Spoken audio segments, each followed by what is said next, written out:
Livro O Poder do Agora, de Eckhart Tolle, capítulo 9. O fim dos dramas em sua vida. Neste estado de aceitação e paz interior, pode aparecer alguma coisa na vida para ser chamada de má da perspectiva da consciência comum? Muitas das assim chamadas coisas más que nos acontecem na vida são devidas à inconsciência. Elas são criadas por nós, ou melhor, são criadas pelo ego. Refiro-me a isso, às vezes, como drama. Quando restabelecemos a conexão com o ser e não deixamos mais a mente governar, paramos de criar essas coisas. Mas há muitas pessoas que se apaixonam pelos seus dramas particulares de vida. Identificam-se com suas histórias. O ego governa a vida deles. Investiram nele todo o sentido do eu interior. Até mesmo a busca de uma resposta, de uma solução ou de uma cura se torna parte dele. O que mais temem é que seus dramas tenham um fim. Enquanto essas pessoas forem a mente, seu maior medo será o próprio despertar. Quando vivemos uma completa aceitação do que é, todos os dramas da nossa vida chegam ao fim. Ninguém consegue ter a mais leve discussão conosco. Não importa o quanto tente. Não se pode discutir com alguém completamente consciente. Uma discussão implica uma identificação com a mente e uma determinada posição mental, tal como a resistência e a reação às posições da outra pessoa. O resultado é que as polaridades opostas ficam mutuamente energizadas. Esses são os mecanismos da inconsciência. Ainda podemos estabelecer o nosso ponto de vista de modo claro e firme, mas não haverá nenhuma força reagindo ao fundo, nenhuma defesa e nenhuma agressão. Assim não se transformará em um drama. Quando estamos completamente conscientes, deixamos de estar em conflito. Ninguém que esteja em unidade consigo mesmo consegue pensar em conflito. Diz o livro, Um Curso em Milagres. O livro se refere não só ao conflito com as outras pessoas, mas fundamentalmente ao conflito dentro de nós, que deixa de existir quando não há mais nenhum desacordo entre as buscas e expectativas da nossa mente e aquilo que é. A impermanência e os ciclos da vida. Enquanto permanecemos na dimensão física e em conexão com a psique humana coletiva, o sofrimento, embora raro, ainda pode acontecer. Não devemos confundi-lo com o sofrimento emocional. Todo sofrimento é criado pelo ego e fruto de uma resistência. Além disso, nessa dimensão, ainda nos sujeitamos à natureza cíclica e à lei da impermanência de todas as coisas. Mas já não vemos mais o sofrimento como uma coisa má. Ele simplesmente é. Ao permitir o existir de todas as coisas, uma dimensão mais profunda por baixo do jogo dos opostos se revela para nós como uma presença permanente, uma serenidade profunda e estável, uma alegria sem motivos que se situa além do bem e do mal. Essa é a alegria do ser, a paz de Deus.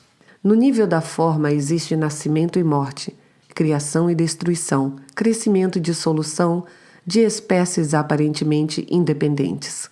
Podemos ver isso em tudo, no ciclo da vida, de uma estrela ou de um planeta, em um corpo físico, em uma árvore, em uma flor, na ascensão e queda de nações, de sistemas políticos e de civilizações, e também nos inevitáveis ciclos de lucros e perdas que temos na vida. Existem ciclos de sucesso, como quando as coisas acontecem e dão certo. Os ciclos de fracasso, quando elas não vão bem e se desintegram. Você tem de permitir que elas terminem, dando espaço para que coisas novas aconteçam ou se transformem. Se nos apegamos às situações e oferecemos uma resistência nesse estágio, significa que estamos nos recusando a acompanhar o fluxo da vida e que vamos sofrer. Não é verdade que o ciclo ascendente seja bom e o ciclo descendente seja ruim, a não ser no julgamento da mente. O crescimento é, em geral, considerado positivo, mas nada pode crescer para sempre. Se o crescimento nunca tivesse fim, poderia acabar em algo monstruoso e destrutivo. É necessário que as coisas acabem para que coisas novas aconteçam. O ciclo descendente é absolutamente essencial para uma realização espiritual. Você tem de ter falhado gravemente de algum modo, ou passado por alguma perda profunda, ou algum sofrimento, para ser conduzido à dimensão espiritual. Ou talvez o seu sucesso tenha se tornado vazio e sem sentido e se transformado em fracasso. O fracasso está sempre embutido no sucesso, assim como o sucesso está sempre encoberto pelo fracasso. No mundo da forma, todas as pessoas fracassam mais cedo ou mais tarde, e toda conquista acaba em derrota. Todas as formas são impermanentes. Você pode ser ativo e apreciar a criação de novas formas e circunstâncias, mas não se sentirá identificado com elas. Você não precisa delas para obter um sentido do eu interior. Elas não são a sua vida, pertencem à sua situação de vida. Nossa energia física também está sujeita a ciclos. Não consegue estar sempre no máximo. Teremos momentos de baixa e de alta energia. Em alguns períodos estaremos altamente ativos e criativos, mas em outros tudo vai parecer estagnado. Teremos a impressão de não estarmos indo a lugar nenhum, nem conseguindo nada. Um ciclo pode durar de algumas horas a alguns anos, e dentro dele pode haver ciclos longos ou curtos. Muitas doenças são provocadas pela luta contra os ciclos de baixa energia, que são fundamentais para uma renovação. Enquanto estivermos identificados com a mente, não poderemos evitar a compulsão de fazer coisas e a tendência para extrair o nosso valor de fatores externos, tais como as conquistas que alcançamos. Isso torna difícil ou impossível para nós aceitarmos os ciclos de baixa e permitirmos que eles aconteçam. Assim, a inteligência do organismo pode assumir o controle como uma medida autoprotetora e criar uma doença com o objetivo de nos forçar a parar, de modo a permitir que uma necessária renovação possa acontecer. A natureza cíclica do universo está intimamente ligada à impermanência de todas as coisas e situações. Buda fez isso uma parte central do seu ensinamento. Todas as circunstâncias são altamente instáveis e estão em um fluxo constante, ou como ele colocou, a impermanência é uma característica de cada circunstância, de cada situação com que vamos nos deparar com a vida. Elas vão se modificar, desaparecer ou deixar de proporcionar prazer. A impermanência também é um ponto central dos ensinamentos de Jesus. Abre aspas, não acumule tesouros na terra, onde as traças e a ferrugem arruinam tudo, onde os ladrões arrombam as paredes para roubar. Fecha aspas. Enquanto a mente julgar uma circunstância boa, seja um relacionamento, uma propriedade, um papel social, ou lugar, ou o nosso corpo físico, ela se apega e se identifica com ela. Isso faz você se sentir bem em relação a si mesmo e pode se tornar parte de quem você é ou pensa que é. Mas nada dura muito nessa dimensão, onde as traças e a ferrugem devoram tudo. Tudo acaba ou se transforma. A mesma condição que era boa no passado, de repente, se torna ruim. A prosperidade de hoje se torna o consumismo vazio de amanhã. O casamento feliz e a lua de mel se transformam no divórcio infeliz ou em uma convivência infeliz. A mente não consegue aceitar quando uma situação com a qual ela tenha se apegado muda ou desaparece. Ela vai resistir à mudança. É quase como se um membro estivesse sendo arrancado do seu corpo. Às vezes ouvimos falar de pessoas que cometeram suicídio porque perderam a fortuna ou tiveram sua reputação arruinada. Esses são casos extremos. Outras pessoas, ao sofrer uma grande perda, tornam-se profundamente infelizes ou adoecem. Não conseguem distinguir a vida da situação da vida. Li recentemente sobre uma famosa atriz que morreu depois dos 80 anos e foi ficando cada vez mais infeliz e reclusa conforme envelhecia. Ela estava identificada com uma circunstância, a sua aparência externa. No início, isso lhe deu um sentido feliz do eu interior, depois um sentido infeliz. Se tivesse sido capaz de se conectar com a vida interior, que é dissociada da forma e do tempo, ela poderia ter aceitado o desaparecimento da beleza, observado-a de um lugar de serenidade e paz. Além do mais, sua aparência teria se tornado cada vez mais transparente, a luz que brilha através da verdadeira natureza, de modo que a beleza externa não teria sumido. mas se transformado em beleza espiritual. Porém, ninguém contou a ela que isso era possível. O tipo de conhecimento mais básico ainda não está ao alcance de todos. Buda ensinou que até mesmo a felicidade pessoal é dukkha, uma palavra de língua pali, que significa sofrimento ou insatisfação. Ela é inseparável do seu oposto. Significa que a felicidade e a infelicidade são, na verdade, uma coisa só. Somente a ilusão do tempo as separa. Isso não significa uma negatividade, é simplesmente reconhecer a natureza das coisas para não viver atrás de uma ilusão pelo resto da vida. Nem quer dizer que você não deva mais apreciar os objetos e as circunstâncias agradáveis e bonitas.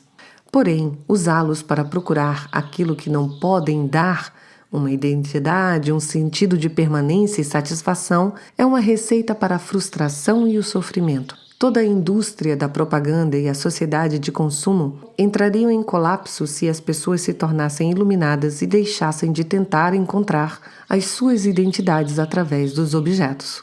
Quanto mais usarmos esse caminho para encontrar a felicidade, mais estaremos nos iludindo.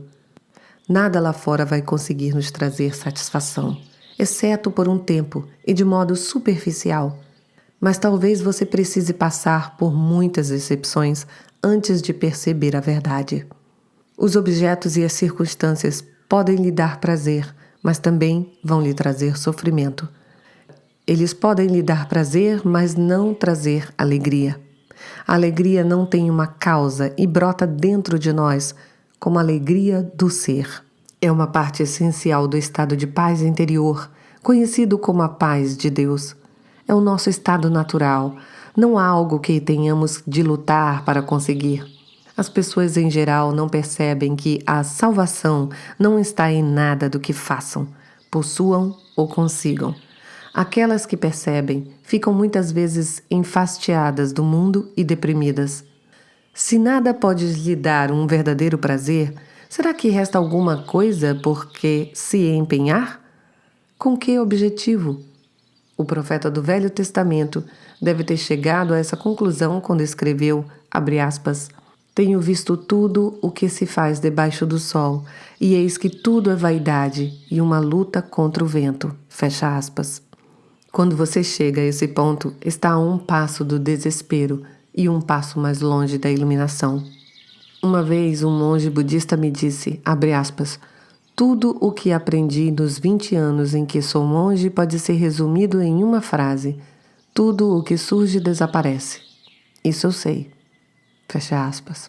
O que ele quis dizer foi o seguinte: aprendi a não oferecer qualquer resistência ao que é.